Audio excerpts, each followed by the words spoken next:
कोई लिखेगा नहीं, अभी कोई लिखेगा नहीं। अभी आप देखेंगे, शांत रहिए। समविभव पृष्ठ,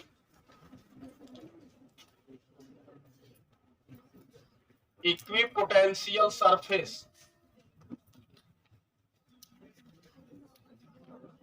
समविभव पृष्ठ।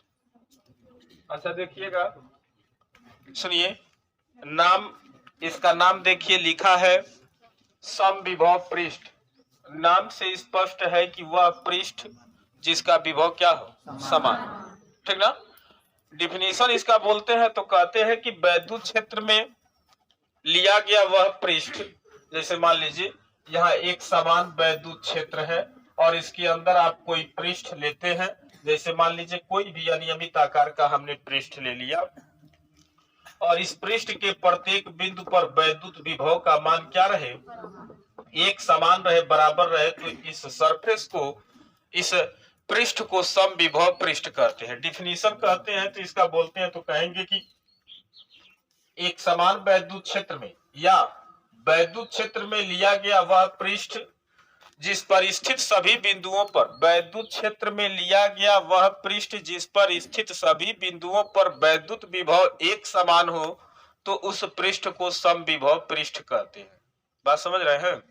वैद्युत क्षेत्र में लिया गया वह पृष्ठ जिस पर स्थित सभी बिंदुओं पर वैद्युत विभव का मान समान हो, तो उसे समविभव पृष्ठ कहते हैं। यानी कि अगर समविभव पृष्ठ वाली बात आ जाएगी तो जान जाइएगा कि उस पृष्ठ पर जितने भी बिंदु होंगे सबका वैद्युत विभव क्या होगा, एक समान होगा। अच्छा एक बात बताइएगा आप लोग, हम वैद्युत विभवांतर का डिफिनीशन बताए थे बच्चों, ध्यान से समझिएगा। ये समविभव पृष्ठ, इसमें बहुत कुछ है, एक लाइन का डिफिनीशन है लेकिन इसका मतलब बहुत कुछ है, ध्यान से सुनिएगा। विभवांतर का डिफिनीशन बताए थे तो हम कहे थे कि मान लीजिए ये कोई आवेश है, इसका अपना वैद्युत क्षेत्र है, इसके वैद्युत क्षेत्र के अंदर अगर दो पॉइंट है ए और बी, ठीक ना, तो आप किसी परीक्षण आवेश को जब अनंत से लेके आएंगे क्यू नॉट को, तो पहले कहां लेके आएंगे, बी, और फिर बी से उसे खींच करके कहां तक लेके आएंगे, ए तक। इस दौरान भी हम आपको वैद्युत विभवांतर का डिफिनीशन बताए तो कहे थे कि बिंदु बी से बिंदु ए तक, ठीक ना, टेस्ट चार्ज को लाने में किए गए कार्य तथा उस टेस्ट चार्ज यानी कि परीक्षण आवेश के अनुपात को उन दोनों बिंदुओं के बीच का विभवांतर कहेंगे। VA माइनस VB बराबर W अपान क्यू नॉट लिखवाए थे और इसमें ये भी बताए थे कि W अपान क्यू नॉट का ये धनात्मक मान है, यानी कि VA में से VB घटाए हैं तो मान पॉजिटिव आया था। तो यहाँ लॉजिक क्या बताए थे कि VA बड़ा था और VB क्या था, छोटा था, यानी कि बड़े में से छोटे को घटाएंगे तभी मान धनात्मक होगा, यानी कि ए का मान बड़ा था, बी का मान छोटा था। तो हम क्या बोले थे, जैसे जैसे आप आवेश के नजदीक आते जाएंगे वैद्युत विभव का मान बढ़ता जाएगा और जैसे जैसे दूर जाएंगे तो वैद्युत विभव का मान कम होता जाएगा। और वहां एक लॉजिक भी बताए थे और एक एग्जाम्पल भी बताए थे ना, ठीक। तो देखिएगा, अगर मान लीजिए, सुनिएगा थोड़े समय के लिए सब लोग बोर्ड पर ध्यान दीजिएगा, अगर ये प्लस क्यू आवेश है, इसे किसी गोले के सेंटर पर रख दिया जाए, सेंटर पर, तो धन आवेश से वैद्युत बल रेखाएं उससे दूर निकलती है, ठीक। ये धन आवेश से वैद्युत बल रेखाएं दूर निकले, इस आवेश का अपना वैद्युत क्षेत्र होगा कि नहीं होगा, वैद्युत क्षेत्र होगा। एक बात और बता दें कि अगर, सुनिएगा, अगर इस गोले की त्रिज्या r है, इसका सेंटर है O और गोले की त्रिज्या क्या है, r, तो आप यहाँ एक पॉइंट ले लीजिए, तो धन आवेश से r दूरी पर किसी बिंदु पर वैद्युत विभव का मान लिखेंगे तो V बराबर 1/4πε0 और Q बटे क्या लिखेंगे, r स्क्वायर नहीं, r होता है बिंदु आवेश के कारण। यही ना फार्मूला आपको बार बार सिखाया है कि अगर यहाँ बिंदु आवेश है तो r दूरी पर स्थित किसी बिंदु पर वैद्युत विभव का मान 1/4πε0 चार्ज अपान दूरी होता है, Q/r होता है। तो यहाँ डिस्टेंस क्या था, गोले की त्रिज्या थी। अच्छा, ये पॉइंट ए था, अगर यहाँ कोई पॉइंट आप बी ले लो, यहाँ कोई पॉइंट सी ले लो, तो ये सब कितनी दूरी पर होंगे, ये सब r दूरी पर होंगे।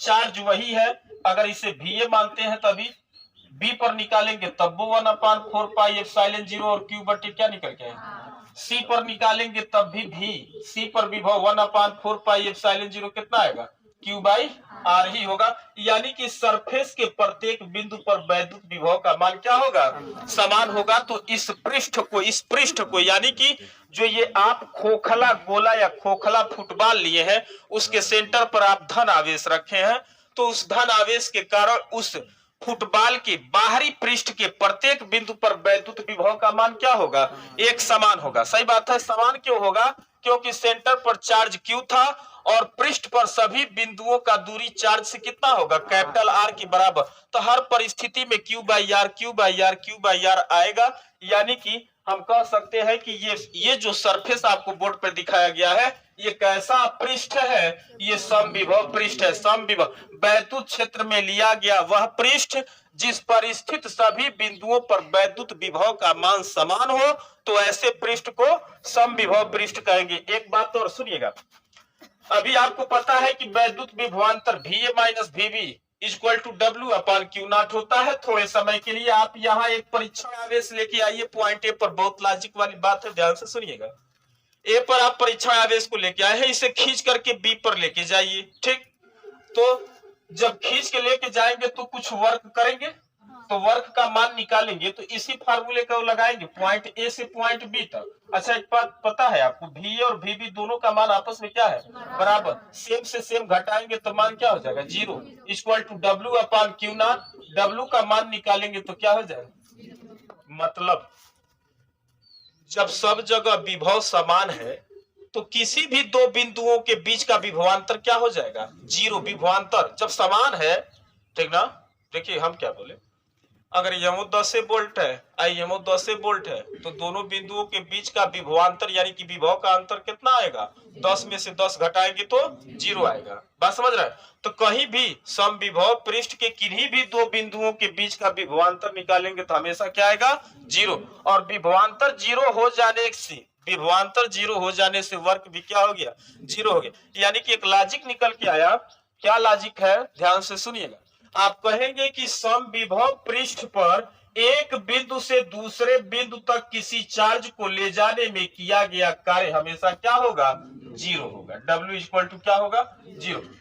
यानी कि अच्छा देखिए, डिफिनीशन लिखना बहुत बड़ी बात नहीं है, इस डिफिनीशन के अंदर क्या क्या बात है ये बहुत इंपॉर्टेंट है। ठीक ना। अभी क्वेश्चन भी हम बताएंगे, सवाल भी हम कर देंगे और जवाब भी हम देंगे। ध्यान से सुनिएगा। अगर आपसे समविभव पृष्ठ पूछा जाए तो आप तो एक लाइन में जवाब दे देंगे कि वैद्युत क्षेत्र में लिया गया वह पृष्ठ जिसके प्रत्येक बिंदु पर वैद्युत विभव का मान समान हो, तो ऐसे पृष्ठ को क्या कहेंगे, समविभव पृष्ठ। अगर आपसे कोई कहे कि क्या समविभव पृष्ठ पर किसी आवेश को ले जाने में कोई कार्य होगा, समविभव पृष्ठ पर समविभव जैसे फुटबॉल था, उसके सरफेस पर कहीं एक पॉइंट से दूसरे पॉइंट तक आप किसी परीक्षण आवेश को या किसी भी चार्ज को लेकर के आएंगे तो कार्य होगा, तो आप कहेंगे नहीं, कार्य 0 होगा।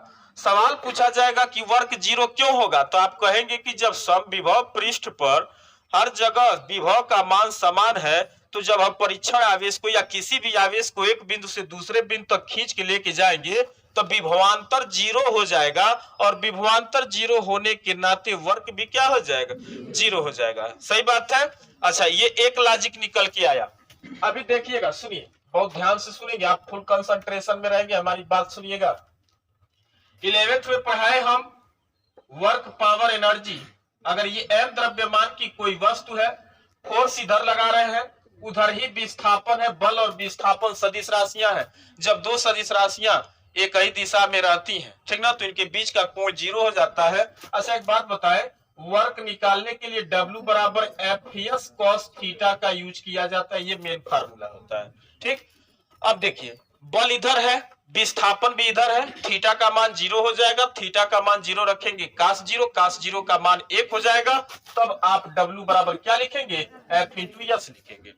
अभी अगला कंडीशन, अगर फोर्स का डायरेक्शन चेंज कर दे, हम बल लगा के इधर खींच रहे हैं, विस्थापन इधर हो रहा है, अब दोनों सदिश राशियां एक दूसरे का अपोजिट है, थीटा का मान कितना हो जाएगा, 180। cos थीटा में 180 रखेंगे तब -1 होगा। अब W बराबर -FS, यानी कि किया गया कार्य ऋणात्मक हो गया। धनात्मक कब हुआ था, बल की ही दिशा में जब विस्थापन हो रहा था तब कार्य धनात्मक था, और बल के दिशा में विस्थापन न होकर के उसके विपरीत दिशा में विस्थापन हो रहा था तो कार्य ऋणात्मक था।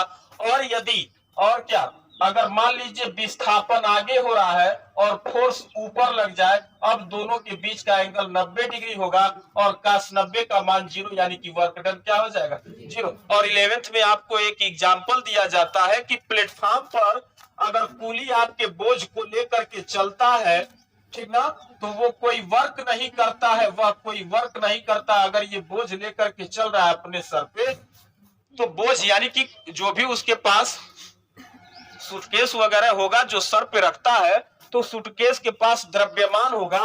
अगर द्रव्यमान m है तो भार बल F बराबर mg किधर काम करेगा, नीचे की ओर काम करेगा। फोर्स का डायरेक्शन, जो बोझ लिया है इसी का वो पैसा लेता है, पहली बात। और ये बोझ अपने सर पे रख के लेके चलता है तो उसका भार बल mg नीचे की ओर। आप कोनो बोझा कपड़ा पर रखते हैं तो दबाव नीचे आता है ना, और वो चल रहा है सीधा प्लेटफॉर्म पर आगे आगे चल रहा है, तो विस्थापन तो आगे और फोर्स नीचे, दोनों के बीच का एंगल 90 डिग्री। यानी कि फिजिक्स की भाषा में कुली द्वारा किया गया वर्क क्या है। अगर आप कहते हैं कि 10 बोझा गेहूं ढो के आए, बहुत मेहनत किया है, तो फिजिक्स कहता है कि एकदम 0 काम किए हो, कोई काम नहीं किए हो। सर पे बोझा जरूर रखे हैं, तो बोझ नीचे विस्थापन आगे, दोनों के बीच का एंगल 90 डिग्री, वर्क डन 0 हो जाएगा। अब सुनिएगा, देखिए मैं इतना कुछ बताने के बाद, हम पढ़ा रहे समविभव पृष्ठ, लेकिन वहां हम बता रहे थे लॉजिक क्या है। अब सुनिएगा, समविभव पृष्ठ पर दो बिंदुओं पर वर्क डन 0 है, सही बात है, वर्क डन 0 है। मतलब क्या हो गया कि यानी कि देखा जाए तो इस बिंदु पर अगर किसी परीक्षण आवेश को आप लेके जा रहे थे, खींच के लेके जा रहे थे, तो बल और विस्थापन के बीच में कितना डिग्री का कोण बनना चाहिए, 90 डिग्री का। अगर आप इस परीक्षण देखिए, एक तो विभवांतर, देखिए दोनों का विभव समान था, ठीक, विभवांतर निकाले हैं तो 0, और विभवांतर 0 हो जाने के नाते वर्क क्या हो गया था 0।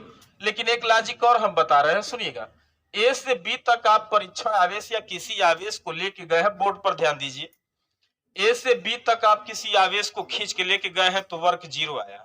अभी हम बताए हैं कि इस फार्मूले से W बराबर Fs से भी वर्क 0 कब आता है, जब बल और विस्थापन के बीच में 90 डिग्री का कोण हो जाता है।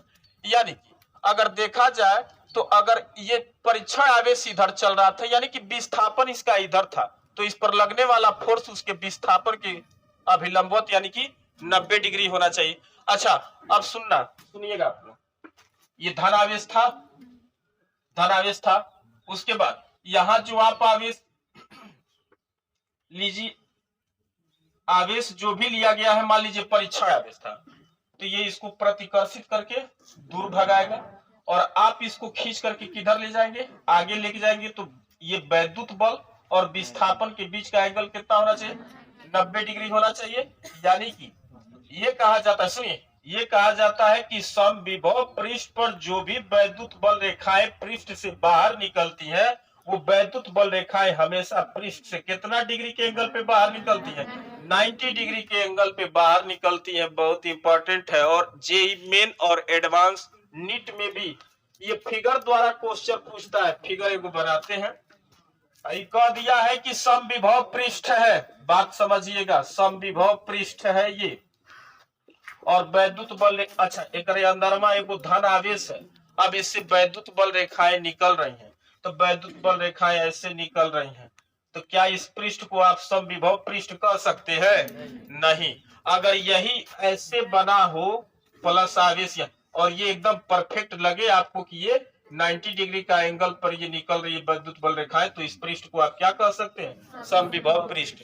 वर्क डन 0 होने का लॉजिक ये निकल के आया है कि ये आवेश था, यहाँ आप कोई आवेश रखे थे, इस पर बल लगेगा तो ये इधर जाएगा, तो विस्थापन उसके क्या होना चाहिए, अभिलंबवत। यहाँ दोनों के बीच में एंगल 90 डिग्री होने के लॉजिक से वैद्युत बल रेखाएं समविभव पृष्ठ से हमेशा 90 डिग्री के कोण पर बाहर निकलती हैं, ठीक ना, ये लॉजिक निकल के आए। और फिगर द्वारा आप देखते ही न्यूमेरिकल में कहेंगे कि नहीं ये तो गलत है भैया, पता नहीं टेढ़ा मेढ़ा एंगल बना रहा है, और समविभव पृष्ठ पर वैद्युत बल रेखाएं और पृष्ठ के बीच में एंगल कितना बनेगा, 90 डिग्री का। तो दो गो लॉजिक निकल के आया। सुनिए फिर से एक बार रिपीट करते हैं, अगर आपसे कोई पूछे समविभव पृष्ठ क्या होता है, तो आप कहेंगे कि वैद्युत क्षेत्र में लिया गया वह पृष्ठ जिस पर स्थित सभी बिंदुओं पर वैद्युत विभव समान हो, तो ऐसे पृष्ठ को क्या कहेंगे? समविभव पृष्ठ कहेंगे।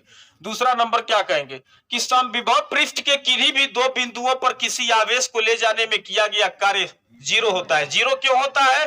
क्योंकि जब उसका विभव ही समान है तो दो बिंदुओं के बीच का विभवांतर जीरो हो जाता है, और विभवांतर जीरो होने के कारण, शांत रहिएगा, विभवांतर जीरो होने के कारण वर्क डन जीरो हो जाता है, और कार्य जीरो होने से लॉजिक ये निकलता है कि बल और विस्थापन के बीच का एंगल कितना होना चाहिए? 90 डिग्री होना चाहिए। यानी कि इससे ये स्पष्ट होता है कि जब किसी पृष्ठ से वैद्युत बल रेखाएं बाहर निकलती हैं तो हमेशा समविभव पृष्ठ की क्या होती है? अभिलंबवत होती है। वैद्युत बल रेखाएं समविभव पृष्ठ के हमेशा अभिलंबवत होती हैं। कान खोल के इस बात को याद रखिएगा, बहुविकल्पी प्रश्न में पूछा गया है, ठीक ना। तो समविभव पृष्ठ यानी कि समविभव पृष्ठ और वैद्युत बल रेखाओं के बीच में संबंध इतना है कि समविभव पृष्ठ हमेशा वैद्युत बल रेखाओं की क्या होता है? अभिलंब। बोर्ड पर देखिए, बाद में लिखिएगा आप लोग। स्थिर वैद्युत स्थितिज ऊर्जा, इसी पर अब की साल 2023 में न्यूमेरिकल प्रश्न पूछा था, ठीक ना। और हम आपको बताए कि अब की बात तो मतलब बहुत शानदार पेपर आया था, थोड़ा सा लेवल उसका ठीक ठाक था, न्यूमेरिकल प्रश्न ज्यादा था, और इसी टॉपिक पर वो था। हम इस पर कई एग्जाम्पल कराएंगे, आसान है, बस आप ध्यान दीजिएगा थोड़ा सा। स्थितिज ऊर्जा, स्थिर वैद्युत स्थितिज ऊर्जा, सुनिएगा, अगर मान लीजिए यहाँ खाली स्पेस है, ठीक, और आप कहीं से कोई आवेश लेकर के आइए और इसको यहाँ किसी पॉइंट पर रख दीजिए, जैसे हम Q1 आवेश लेकर के आए हैं और इसे आप किसी बिंदु A पर रख दिए, शांत रहिए। आप इसे, अच्छा, जब इस आवेश को लेके आए हम कहीं से, तो यहाँ पूरा खाली स्पेस था, कोई और आवेश नहीं था, ये एकदम बिल्कुल खाली खाली स्थान में आया है, एकदम इसको रोकने टोकने वाला कोई नहीं है। लेकिन अगर आप कोई दूसरा आवेश, फिर आप मान लीजिए हम जो भी आवेश लेके आएंगे अनंत से लेके आए, क्योंकि ये माना जाता है कि अनंत पर वैद्युत विभव क्या होता है? जीरो होता है, ठीक ना। पहले हम एक आवेश Q1 को लेके आए, इसको कोई बोलने वाला नहीं था, ये बहुत आसानी से आ गया और पॉइंट ए पर इसे हम रख दिए। जैसे इस आवेश को रखेंगे, इसका खुद का अपना वैद्युत क्षेत्र होगा, और जब आप किसी दूसरे आवेश को अनंत से फिर खींच करके लेके आएंगे और इसके नजदीक मान लीजिए r दूरी पर लेकर के आना है Q2 आवेश को, तो जब लेकर के आप आएंगे इसको r दूरी पर, इस आवेश से r दूरी पर, तो ये वाला अगर मान लीजिए दोनों धन आवेश हैं, तो ये वाला प्लस Q1 इसको क्या करेगा? प्रतिकर्षित करेगा। फिर भी जबरदस्ती आप खींच करके लाएंगे और इसे पॉइंट मान लीजिए, इसे हम B मान लेते हैं, तो इसे आप बिंदु B पर रखेंगे, तो जबरदस्ती लेकर आने में कुछ वर्क करना पड़ेगा।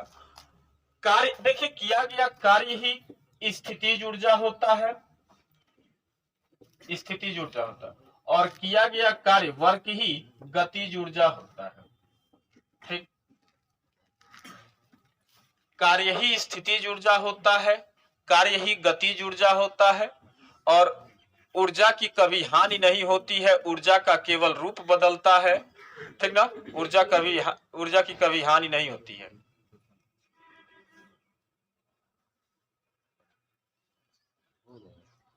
अंदर बेंच नहीं है, देखिएगा इस रूम में, बीच वाले रूम में देखिए, यहाँ बेंच है, आइए, यहाँ लाइन से यहाँ बेंच पड़ा हुआ है, इधर से आ जाइए बंधु, आइए, आ जाओ, तुम दौड़ के आओ, उठा लीजिए, जो पसंद आए उसी को उठाइएगा।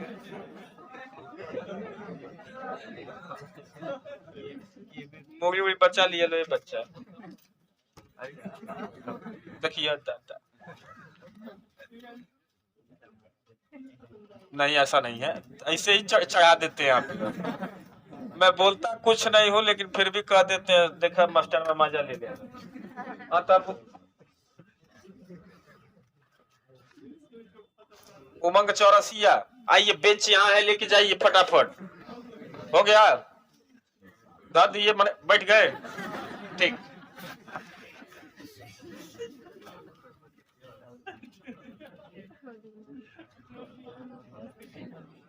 चलिए सुनिए,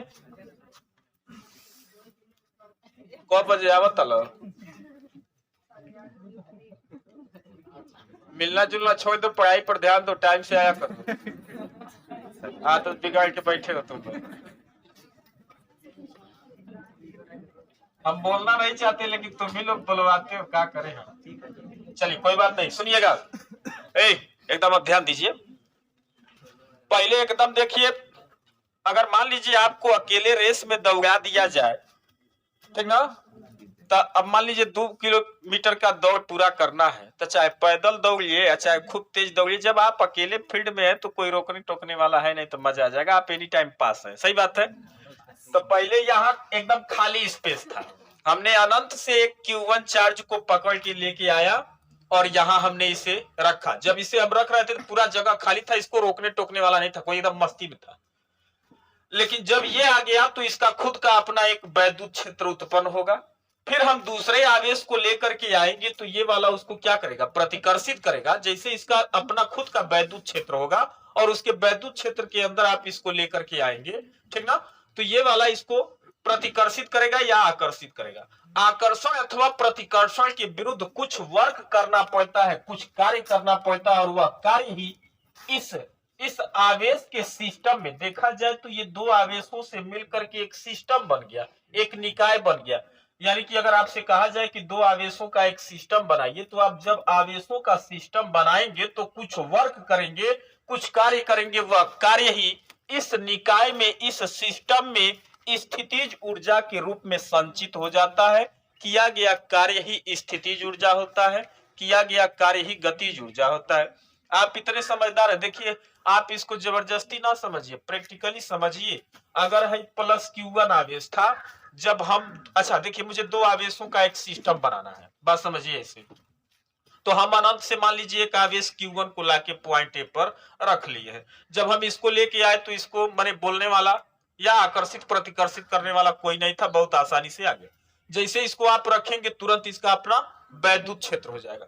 फिर आप किसी दूसरे पॉजिटिव आवेश को लेकर के आएंगे, ठीक ना, तो ये वाला उसको क्या करेगा, प्रतिकर्षित करके दूर भगाना चाहेगा। लेकिन फिर भी आप क्या करेंगे, जबरदस्ती इसे खींच करके लेके आएंगे, तो आप फोर्स लगाएंगे। ये वाला तो इसको प्रतिकर्षित कर रहा था, तो इलेक्ट्रिक फोर्स वैद्युत बल लगा रहा था, ठीक ना, और इसके बल लगाने के बावजूद आप बाहरी करता इस पर बल लगा करके इसको खींच करके ले आके पॉइंट बी पर रखेगा, तो फोर्स लगाएगा, विस्थापन होगा, बल और विस्थापन के गुणनफल से कार्य होगा, और वह कार्य ही इस निकाय यानी कि दोनों आवेशों के सिस्टम को बनाने में स्थितिज ऊर्जा के रूप में संचित होगा। अगर मान लीजिए बात यहीं तक नहीं रुकती है, अगर इतना दो गो हो गया, ठीक, तो वर्क हुआ है। अगर मान लीजिए दोनों को रखने के बाद एक तीसरा आवेश हम फिर अनंत से Q3 आवेश को लेकर के आएंगे, और मान लीजिए इसे हम पॉइंट सी पर रखें, तो जब इसे आप लेकर के आएंगे Q3 को, तो देखिएगा अगर हम इसे C पर रखें तो Q1 वाला भी इसको प्रतिकर्षित करेगा, Q2 वाला भी इसको प्रतिकर्षित करेगा। दोनों के प्रतिकर्षण बल के विरुद्ध इसको जबरदस्ती इस पॉइंट पर लेके आएंगे, फिर कुछ वर्क करेंगे, वह वर्क इस वर्क के साथ जुड़ जाएगा। तो ये तीन आवेशों का एक सिस्टम बनाने में कुछ न कुछ वर्क करना पड़ेगा, वह कार्य ही इस आवेश के निकाय में स्थितिज ऊर्जा के रूप में संचित हो जाती है। डिफिनीशन क्या बोलेंगे इसका, तो कहेंगे जब दो या दो से अधिक आवेशों का एक निकाय बनाते हैं, आवेशों का एक सिस्टम बनाते हैं, तो उस सिस्टम को बनाने में, ठीक ना, कुछ वैद्युत बल के विरुद्ध कुछ कार्य करना पड़ता है, वह कार्य ही उस निकाय में स्थितिज ऊर्जा के रूप में क्या हो जाता है, संचित हो जाता है। बस इतनी सी बात है। अच्छा, दो आवेशों का अभी हम द्वितीय आवेश बना के चलते हैं, बाकी 3, 4 या n आवेशों का भी निकाय बनाएंगे बहुत आसानी से, कोई दिक्कत नहीं होगा। ध्यान से सुनिएगा। पॉइंट ए पर आप Q1 आवेश लेके आए, पहले हम दो आवेशों का एक सिस्टम बना रहे हैं, ओकरे बाद मान लीजिए हम इससे r दूरी पर एक दूसरा आवेश रखना चाहते हैं। तो पहले सुनिएगा, ये आवेश है, इसका अपना खुद का क्या होगा, वैद्युत क्षेत्र होगा। अगर ये पॉइंट चार्ज है तो इससे r दूरी पर कुछ ना कुछ विभव होगा, जिसका मान आप खुद लिख सकते हैं 1/4πε0 Q1/r। आवेश पता है, आवेश पता है, डिस्टेंस पता है, तो इस डिस्टेंस पर आप इस आवेश का वैद्युत विभव लिख सकते हैं, लिख सकते हैं। अब सुनिएगा, हमें सिर्फ दो आवेशों का एक सिस्टम बनाना है। पहले वाले को ला के रखे तो कोई वर्क नहीं किया गया, ऐसे मान के चलिए कोई वर्क नहीं किया गया है क्योंकि इसको रोकने वाला कोई नहीं था। लेकिन जब ये आ गया है तो ये दूसरे को आसानी से आने देगा क्या? नहीं, ये रोकेगा। तो मान लीजिए आप फिर अनंत से किसी दूसरे आवेश Q2 को खींच करके लेके आएंगे, ठीक ना, इस पॉइंट पर, तो कुछ वर्क करेंगे। एक बात और बताएं, वैद्युत विभव का डिफिनीशन बताए थे तो हम कहे थे कि ये आवेश है, इसका अपना वैद्युत क्षेत्र है, उसके वैद्युत क्षेत्र के अंदर ये बिंदु है B, इस पर हम दूसरे आवेश को लेकर के आए। तो हम डिफिनीशन वैद्युत विभव का बताए थे तो कहे थे कि वैद्युत क्षेत्र के भीतर किसी परीक्षण आवेश को वैद्युत क्षेत्र के भीतर किसी बिंदु तक लाने में किए गए कार्य और उस परीक्षण आवेश या उस आवेश के अनुपात को ही उस बिंदु पर क्या कहेंगे? वैद्युत विभव। अगर आप परीक्षण आवेश लेकर के आएंगे, तो W अपान क्या लिखेंगे? Q0। लेकिन यहाँ परीक्षण आवेश नहीं, हम कोई दूसरा चार्ज लेके आए हैं जिसका मान Q2 था, तो वर्क जो होगा उसमें Q2 से भाग करेंगे। Q0 था तो Q0 से भाग किए थे, अब Q2 ला रहे हैं तो Q2 से भाग करेंगे। तो आप डिफिनीशन वैद्युत विभव का बनाए थे तो क्या कहते कि अनंत से किसी आवेश को वैद्युत क्षेत्र के भीतर किसी बिंदु तक लाने में किए गए कार्य और उस आवेश के अनुपात को इस बिंदु पर इस आवेश का वैद्युत विभव कहते हैं। अगर आपको वैद्युत विभव पता है, आवेश पता है, तो आप वर्क कितना किए हैं तो V इंटू Q2 से निकाल सकते हैं। सही बात है।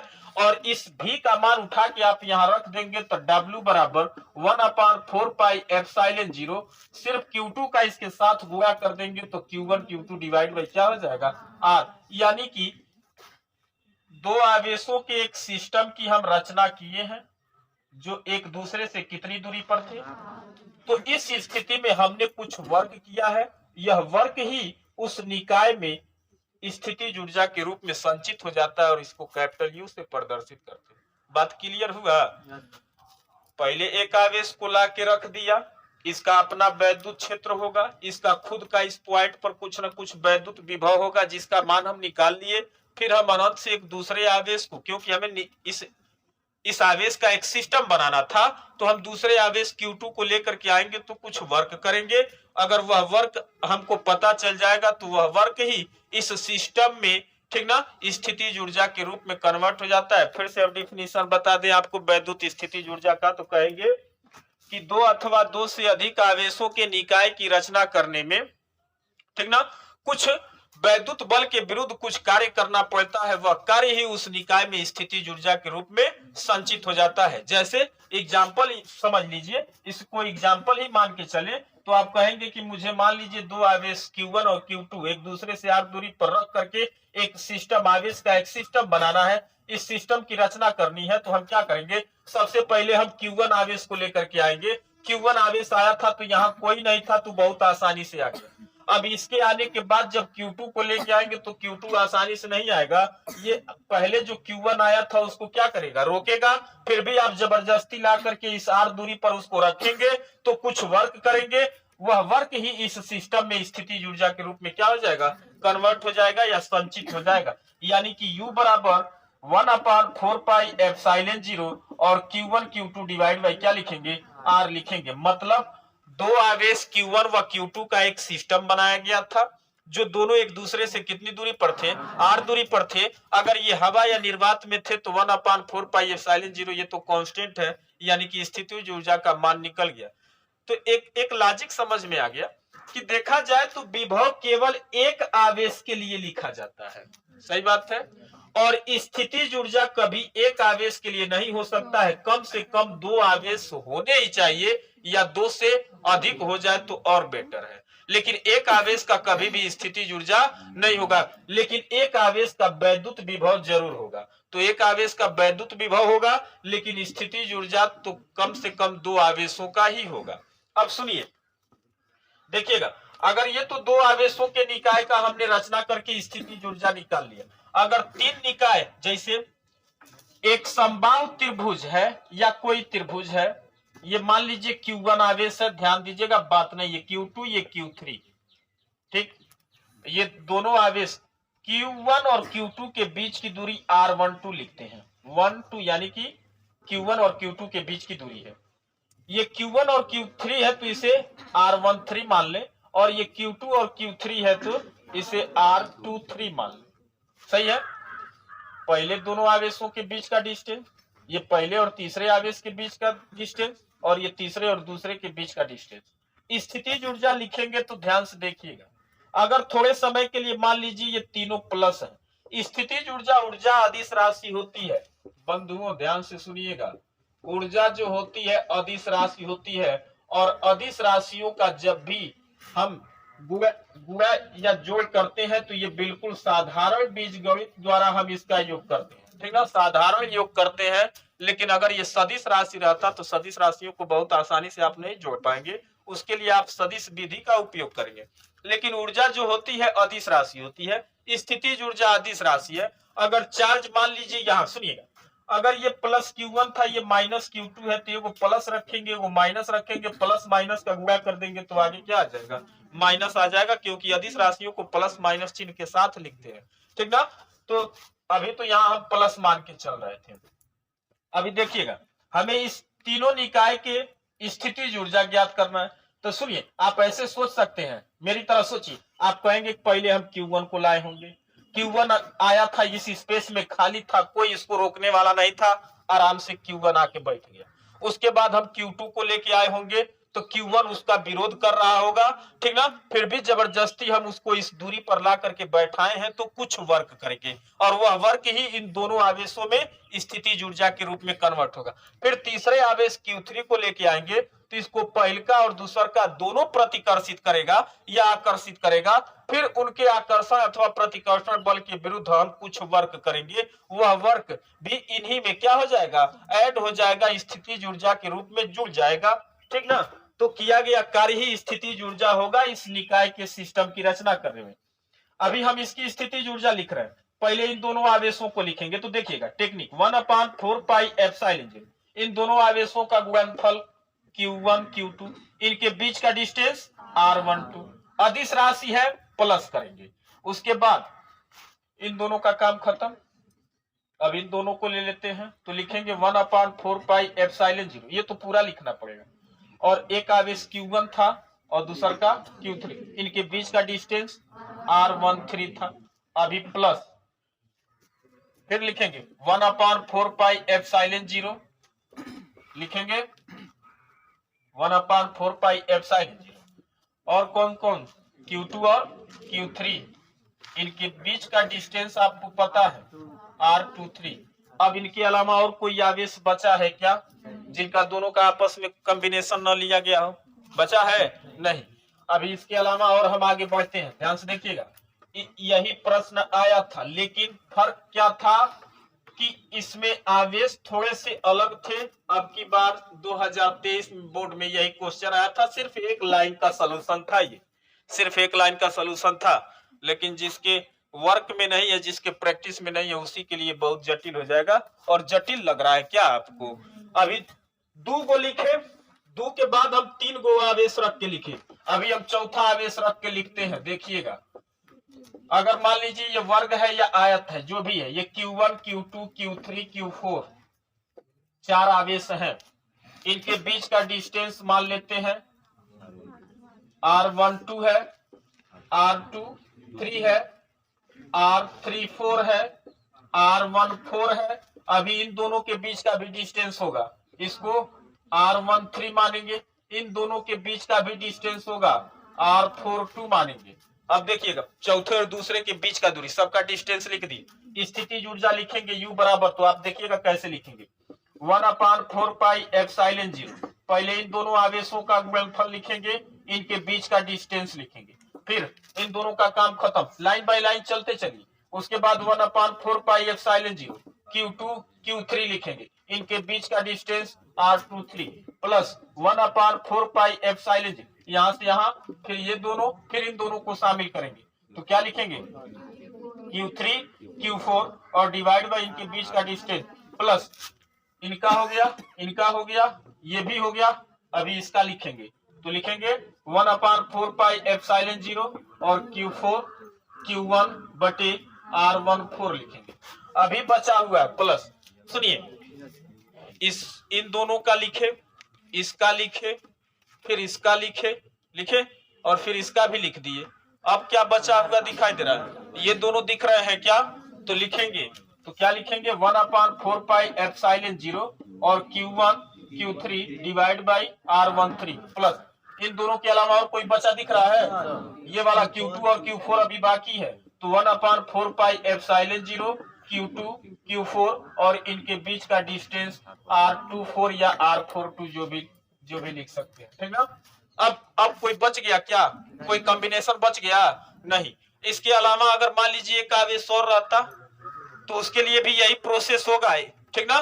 देखिए क्रम बना करके लिखेंगे, पहले इन दोनों को लिया गया, फिर इन दोनों को लिया गया है, फिर इन दोनों को, फिर इन दोनों को, इनका आपस में चारों का काम खत्म। लेकिन अभी मैं देख रहा था कि Q1 का Q3 के साथ नहीं लिखे हैं और Q2 का Q4 के साथ नहीं लिखे हैं, इन दोनों को भी लिख दिए, फाइनल स्थिति ऊर्जा निकल गई। यानी कि सिस्टम को बनाने में सबसे पहले आप Q1 को लेके आए होंगे, फिर Q2 को लेके आए होंगे तो इसके विरुद्ध कुछ वर्क किए होंगे, ओकरे बाद Q3 लेके आए होंगे तो इन दोनों के वैद्युत बल के विरुद्ध कुछ वर्क किए होंगे, ओकरे बाद Q4 लेके आए होंगे तो इन तीनों के विरुद्ध कुछ वर्क किए होंगे, ठीक ना। और जो भी वर्क करेंगे वही वर्क इस सिस्टम में स्थिति ऊर्जा के रूप में क्या हो जाएगा, संचित हो जाएगा, ठीक ना।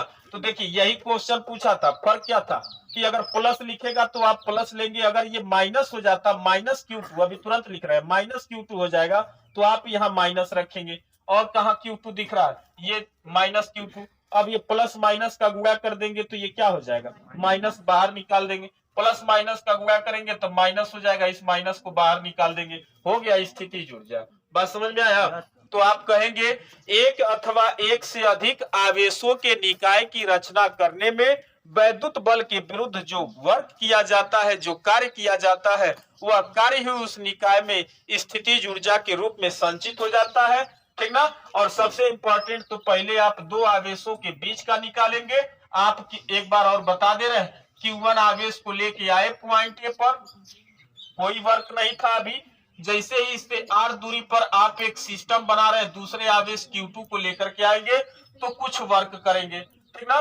तो आपको पता है कि इस आवेश का अपना वैद्युत क्षेत्र होगा, उसके अंदर ये कोई पॉइंट था B, इस पर आप Q2 को लेकर के आए हैं, अनंत से लेकर के आएंगे तो अनंत से वैद्युत क्षेत्र के भीतर लाने में किए गए कार्य और उस आवेश के अनुपात को उस बिंदु का क्या कहेंगे, वैद्युत विभव कहेंगे। और इस आवेश का इस बिंदु r दूरी पर वैद्युत विभव आपको पता है 1/4 पाई एप्सिलॉन 0 और Q1 बाई क्या होगा R। इसी मान को उठा के यहाँ रख देंगे, W का मान निकालेंगे तो Q2 का इसके साथ गुणा करेंगे, यानी कि W बराबर 1/4 पाई एप्सिलॉन 0 और Q1 के साथ Q2 का गुणा कर देंगे बटे इन दोनों के बीच की दूरी।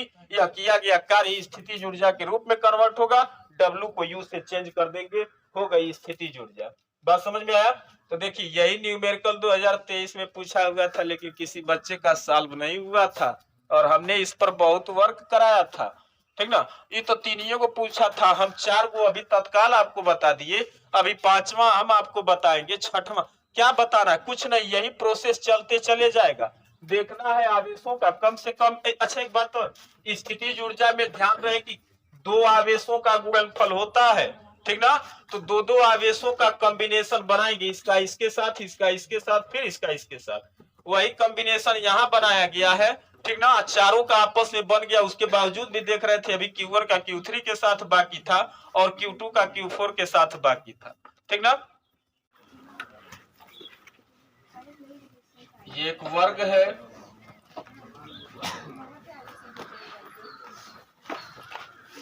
थोड़े समय के लिए मैं मान लेता हूं ये Q1 आवेश है प्लस में, plus Q2 plus Q3 plus Q4 वर्ग है, इसके एक भुजा की लंबाई स्मॉल a है, तो इसके विकर्ण की लंबाई a√2 हो जाएगा।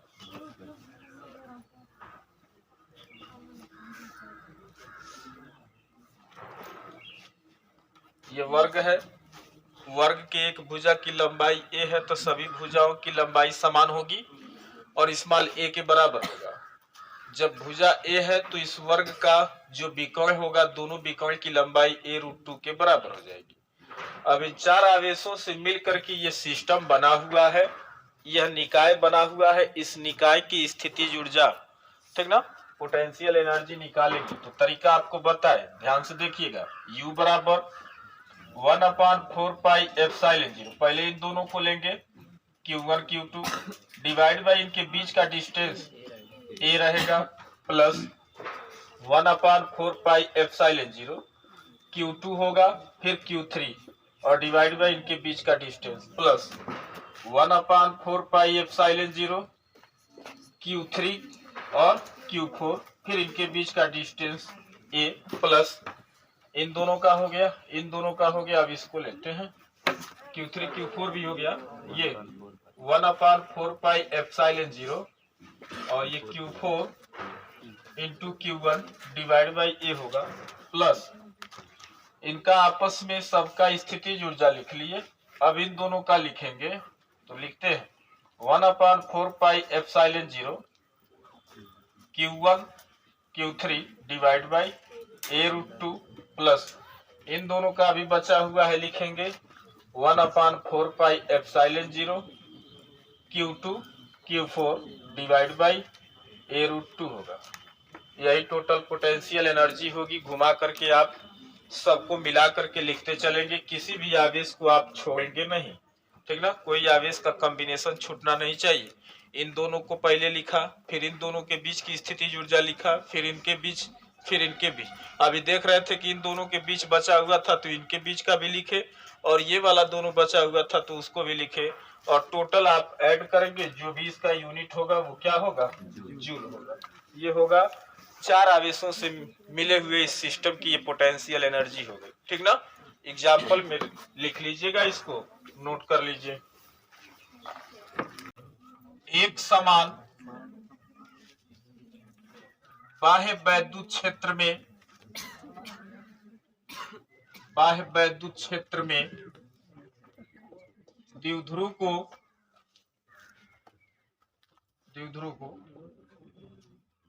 घुमाने में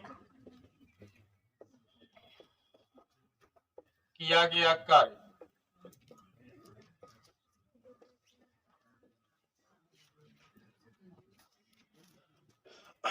एक समान बाह्य वैद्युत क्षेत्र में द्विध्रुव को घुमाने में किया गया कार्य हम निकालेंगे। ध्यान से देखिएगा, डेरिवेशन है और इस पे न्यूमेरिकल प्रश्न बनता है इस फार्मूले पर, तो ध्यान से देखिएगा बोर्ड पे आप लोग। हम एक समान वैद्युत क्षेत्र बनाने के लिए बताए थे कि जब समांतर वैद्युत बल रेखाएं समांतर हो और समान डिस्टेंस पर बनी हुई वैद्युत बल रेखाएं आपको दिखाई देंगी, तो आप समझ जाइएगा कि उस स्पेस में एक समान वैद्युत क्षेत्र है। एक समान का मतलब कि हर पॉइंट पर वैद्युत क्षेत्र की तीव्रता एक समान है, कहीं कम और कहीं अधिक नहीं है। समांतर रेखाओं द्वारा एक समान वैद्युत क्षेत्र को प्रदर्शित करते हैं। इन रेखाओं के बीच का गैपिंग हमेशा क्या रहेगा, बराबर गैपिंग पर ये वैद्युत बल रेखाएं बनी हुई दिखाई देंगी, तो समझ जाइएगा कि ये एक समान वैद्युत क्षेत्र है। एक समान वैद्युत क्षेत्र का मतलब कि यहाँ कहीं भी आप कोई पॉइंट लेंगे, हर पॉइंट पर वैद्युत क्षेत्र की तीव्रता जो होगी वो एक समान होगी, कहीं कम और कहीं अधिक नहीं होगा, ये एक समान। अब इसके अंदर मान लेते हैं, थोड़ा देखिएगा, मानते हैं इसके अंदर कि हम वैद्युत क्षेत्र की तीव्रता की दिशा से थीटा कोण पर हम एक वैद्युत द्विध्रुव रखे हैं। द्विध्रुव माइनस क्यू और प्लस क्यू आवेश होता है, इसके बीच की दूरी 2l है। ये द्विध्रुव का नामकरण करते हैं। ए भी एक द्विध्रुव है जो प्रारंभ में वैद्युत क्षेत्र की दिशा से थीटा कोण पर रखा गया है, ठीक ना, थीटा कोण पर है। तो हम बताए थे आपको, देखिएगा बोर्ड पर ध्यान दीजिए, धन आवेश पर लगने वाले बल की दिशा, नोट में लिखवाए थे ये बात, धन आवेश पर लगने वाले बल की दिशा वैद्युत क्षेत्र की दिशा में होती है, और जिसका मान आवेश का वैद्युत क्षेत्र की तीव्रता के साथ गुणा करेंगे तो बल का मान निकल जाएगा, F बराबर QE होगा। और रे आवेश पर लगने वाले बल की दिशा वैद्युत क्षेत्र के विपरीत होगा, ठीक ना, तो माइनस के कारण वैद्युत क्षेत्र के विपरीत, धन आवेश के कारण वैद्युत क्षेत्र की दिशा में, इसका भी मान आवेश और वैद्युत क्षेत्र की तीव्रता का गुणा करते हैं F बराबर Q इंटू ई से निकल के आता है। ठीक, ये थीटा कोण पर रखा गया द्विध्रुव है। तो अब सोचिएगा, अगर द्विध्रुव को आप एक ऐसा समझिए कि ये एक स्टील का या कोई सरिया है, कोई छड़ है, और इसे बीच में एक कील द्वारा धंसाया गया है। मतलब अगर आप इस मार्कर को ध्यान से देखिएगा, अगर ये मार्कर है, ये बीच में ऐसे कील द्वारा धंसा हुआ है, इस पर इधर फोर्स लगा करके खींचा जा रहा है और इसमें इधर से फोर्स लगाकर, तो ये क्या करेगा, बार बार ये रोटेट होने का प्रयत्न करेगा। और जब बल युग्म पेयर है, यानी कि एक ही वस्तु पर, एक ही द्विध्रुव पर दो बल बराबर व विपरीत दिशा में लगे हुए हैं, या ऐसे बोलते हैं कि जब किसी वस्तु पर बराबर किंतु विपरीत दिशा में बल लगा होता है और वह वस्तु को घुमाने का या घुमाता है या घुमाने का प्रयत्न करता है, तो वहां द्विध्रुव वहां क्या होता है, आघूर्ण उत्पन्न होता है ना। ठीक है, तो बल आघूर्ण उत्पन्न होता है।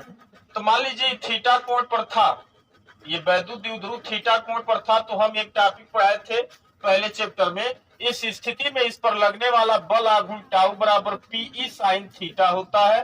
ठीक, थीटा वह कोण है, कौन सा कोण है, जो द्विध्रुव वैद्युत क्षेत्र की तीव्रता के साथ बनाया है। ई क्या था, वह एक समान वैद्युत क्षेत्र था जिसके अंदर द्विध्रुव रखा गया था, और पी क्या था, द्विध्रुव का आघूर्ण था जिसका मान पी बराबर क्यू इंटू 2L से निकालते हैं। सही है। ठीक, तो इतना बल आघूर्ण काम करता है, शांत रहिएगा, द्विध्रुव पर इतना बल आघूर्ण काम करता है।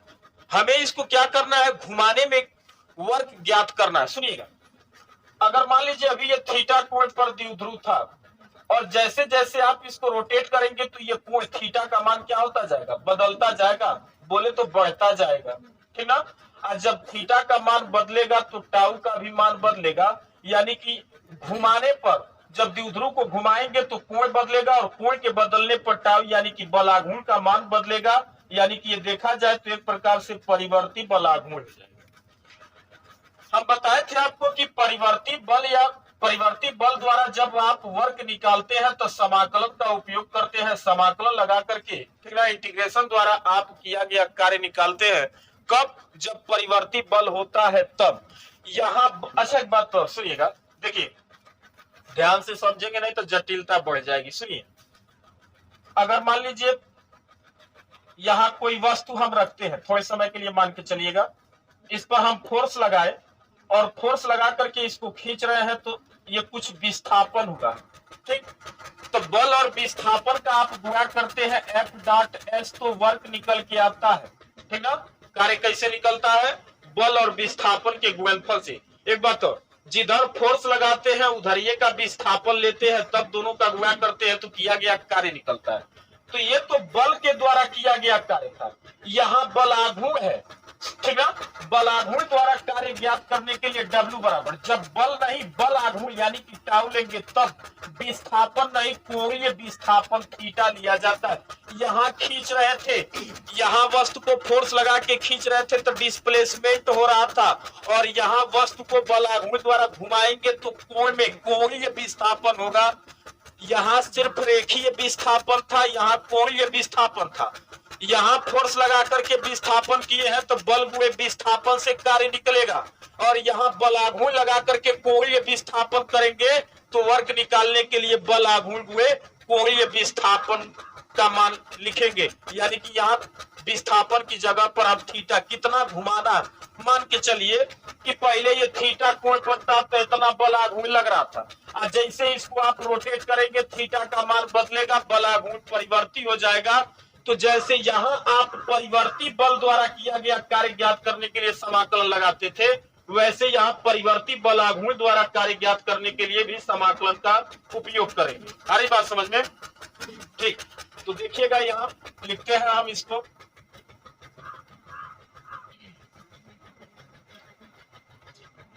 स्टेटमेंट लिखते हैं। देखिएगा, द्विध्रुव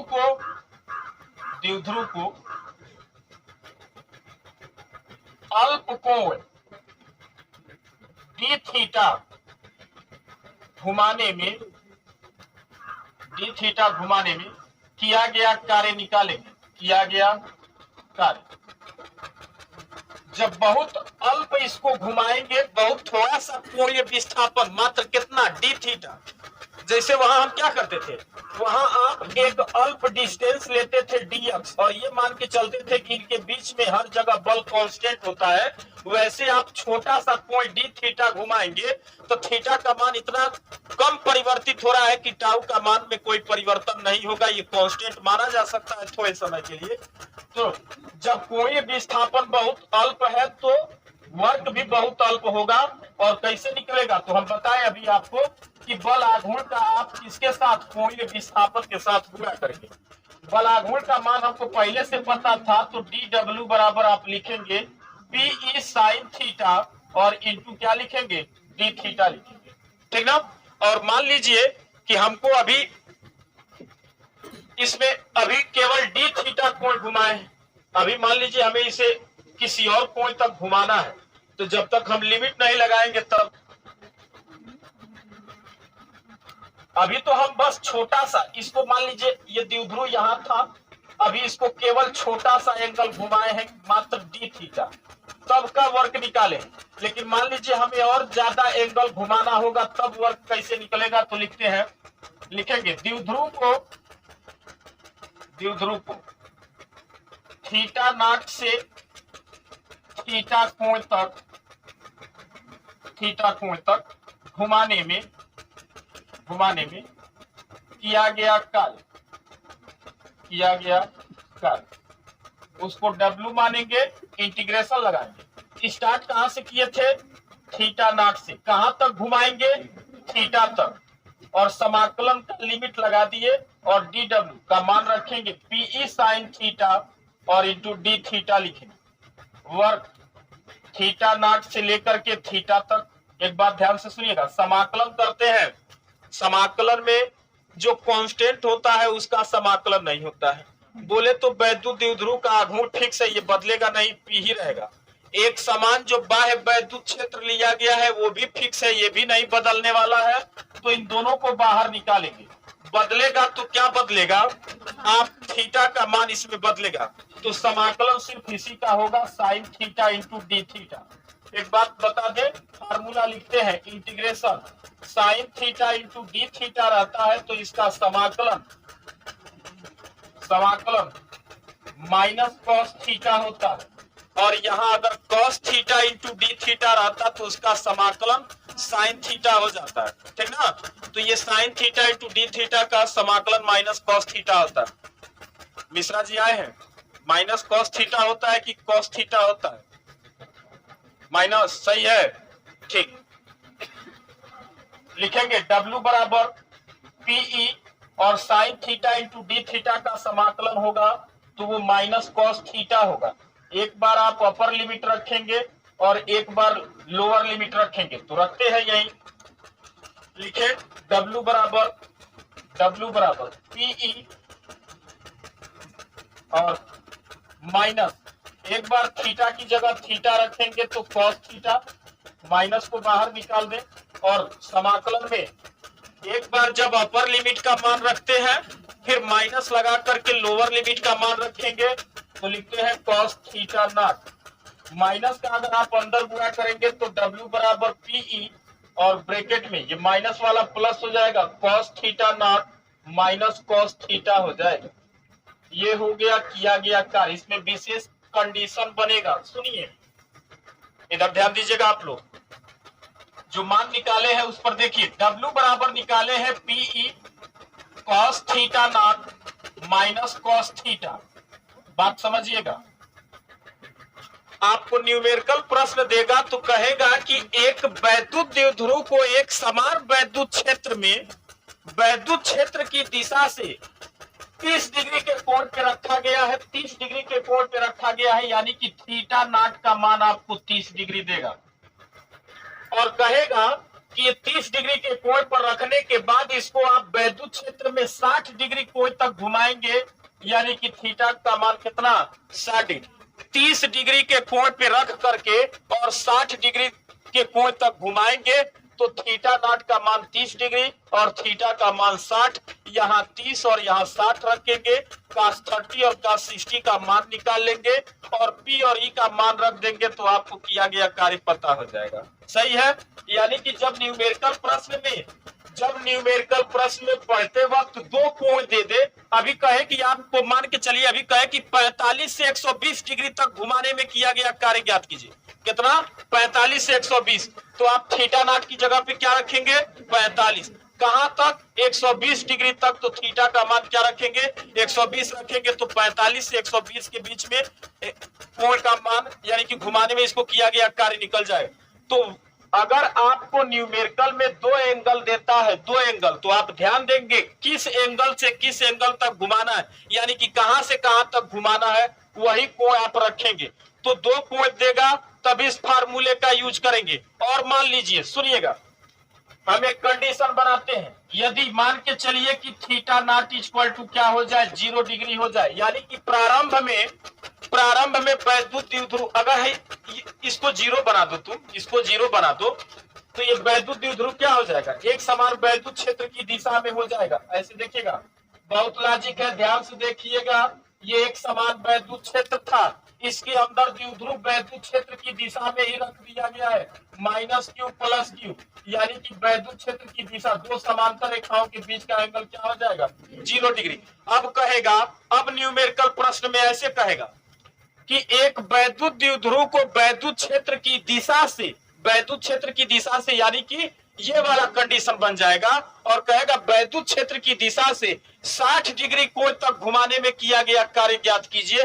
तो वैद्युत क्षेत्र की दिशा से 60 डिग्री यानी कि सिर्फ एक एंगल का मान दे रहा है, तब कौन सा फार्मूला लगाएंगे? तो सुनिएगा, हम लिख रहे थे यदि थीटा नॉट बराबर 0 डिग्री हो जाए तो वैद्युत द्विध्रुव क्या हो जाएगा? वैद्युत क्षेत्र की दिशा में हो जाएगा। तो पहले इसको सुधारते हैं। W बराबर PE और लिखेंगे cos थीटा नॉट की जगह पर 0 और माइनस cos थीटा को थीटा ही रहने दीजिए। ये PE और ये क्या बन जाएगा? cos 0 डिग्री का मान 1 हो जाएगा और ये 1 माइनस cos थीटा हो जाएगा।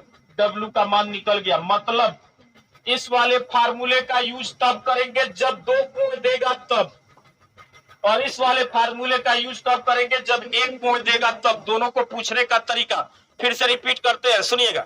आपको न्यूमेरिकल प्रश्न में कहेगा कि एक वैद्युत द्विध्रुव को वैद्युत क्षेत्र की दिशा से 30 डिग्री के कोण पर रखा गया है, उसे 60 डिग्री कोण तक घुमाने में किया गया कार्य ज्ञात कीजिए। तो इस फार्मूले का यूज करेंगे, यहाँ 30 रखेंगे, यहाँ 60 रखेंगे। उसके बाद इसी क्वेश्चन को बदल के पूछता है और कहेगा क्वेश्चन में कि एक द्विध्रुव को वैद्युत क्षेत्र की दिशा से, यानी कि द्विध्रुव को वैद्युत क्षेत्र की दिशा उसने पहले ही फिक्स कर दिया है एक एंगल 0 डिग्री, ठीक ना। तो जब कहेगा कि द्विध्रुव को वैद्युत क्षेत्र की दिशा से 60 डिग्री कोण घुमाने में किया गया कार्य ज्ञात कीजिए, तब आप इस फार्मूले का एक एंगल दे रहा था 60, यहाँ डायरेक्ट थीटा का मान 60 रखेंगे, तुरंत 60 डिग्री तक घुमाने में किया गया कार्य आपको पता चल जाएगा। तो सुनिएगा, ध्यान से सुनिए, ये एक समान वैद्युत क्षेत्र के अंदर एक द्विध्रुव रखा गया था। जैसे ही थीटा कोण पर द्विध्रुव को रखेंगे तो इस पर दो बल बराबर व विपरीत दिशा में काम करेगा, जो बार बार द्विध्रुव को वैद्युत क्षेत्र की दिशा में घुमा कर लाने का प्रयत्न करेगा, अर्थात इस पर बल आघूर्ण आरोपित होगा, जिस बल आघूर्ण का मान हम पहले ही निकाल दिए थे पहले चैप्टर में, टाउ बराबर पी साइन थीटा होता है। ये बल आघूर्ण हो गया। अब इसको क्या करेंगे? द्विध्रुव को घुमा करके हम वर्क निकालेंगे। तो घुमाने पर कोणीय विस्थापन, अभी तो आपको सिखाए कि W बराबर F × S, बल लेते हैं, केवल बल लेते हैं तो सिंपल रेखीय विस्थापन लेते हैं, और जब बल की जगह बल आघूर्ण लेते हैं तो उसके साथ में कोणीय विस्थापन लिया जाता है। अब सुनिएगा, हम आपको दिखाए एक चीज और कि जैसे जैसे आप द्विध्रुव को घुमाएंगे थीटा का मान बदलेगा, ये टाउ यानी कि बल आघूर्ण परिवर्ती बल आघूर्ण हो जाएगा, और परिवर्ती बल आघूर्ण द्वारा कार्य ज्ञात करने के लिए समाकलन का उपयोग करते हैं। तो पहले हम क्या किए, इस द्विध्रुव को बहुत अल्प कोण डी थीटा, बहुत छोटा सा कोण एकदम यही था, बहुत हल्का सा घुमाए है, इतना हल्का कि टाउ के मान में कोई परिवर्तन नहीं होगा। तब द्विध्रुव को अल्प कोण डी थीटा घुमाने में किया गया कार्य बराबर होगा बल आघूर्ण हुए कोणीय विस्थापन, बल आघूर्ण टाउ था और कोणीय विस्थापन डी थीटा लिए थे। Tau into D theta, tau का मान हमें पता था, इस कंडीशन में पी साइन थीटा होता है, वही मान उठा के रख दिए। अब हमें क्या करना था, द्विध्रुव को थीटा नॉट से थीटा कोण तक घुमाने में किया गया कार्य ज्ञात करना है। तो थीटा नॉट से लेकर के थीटा तक हम क्या करेंगे, लिमिट लगा देंगे। और इसी देखिए डी डब्ल्यू मतलब छोटे छोटे वर्ग का समाकलन का मतलब होता है योग करना। आप छोटे छोटे वर्ग का योग कर रहे हैं, इसलिए समाकलन विधि लगाया जाता है। को डी डब्ल्यू बना करके घुमाएंगे, आपको पता नहीं है, इसलिए समाकलन। और लिमिट लगा दिए, कहां से कहां तक, थीटा नॉट से थीटा तक घुमाने में किया गया कार्य। तो डी डब्ल्यू का मान रख दिए। Sine theta into D theta का समाकलन होता है, ये सूत्र है, ये फार्मूला है, ठीक ना। इस फार्मूले को आप याद रखेंगे, इस फार्मूले को। तो sine theta into D theta की जगह पर हम माइनस कॉस थीटा रखेंगे। लिमिट वही अपनी जगह पर है। एक बार अपर लिमिट रखते हैं तो कॉस थीटा, एक बार लोअर लिमिट रखेंगे माइनस कॉस थीटा। जो माइनस बाहर कॉमन निकाले थे फिर अंदर गुणा कर दिए हैं, ये पलट गया है, थीटा नॉट पहले आ गया, माइनस कॉस थीटा बाद में चला गया, यानी कि ये वाला फार्मूला बन गया। और इस फार्मूले का यूज करने का तरीका आपको बता दिए। उसके बाद आप लिखेंगे कि यदि थीटा बराबर क्या हो जाए, 0 डिग्री हो जाए, फिक्स कर दे, यानी कि अब ये वाला जो वर्क आप लिखे हैं, ये द्विध्रुव को कहां से घुमाए हैं, वैद्युत क्षेत्र की दिशा से घुमाने पर वर्क निकाले हैं। और ये वाला वर्क कब निकाले हैं, जब ये किसी कोण पर पहले से था और उसके बाद किसी कोण तक घुमाए हैं, तब ये वर्क निकाले हैं। बस इतना ही है।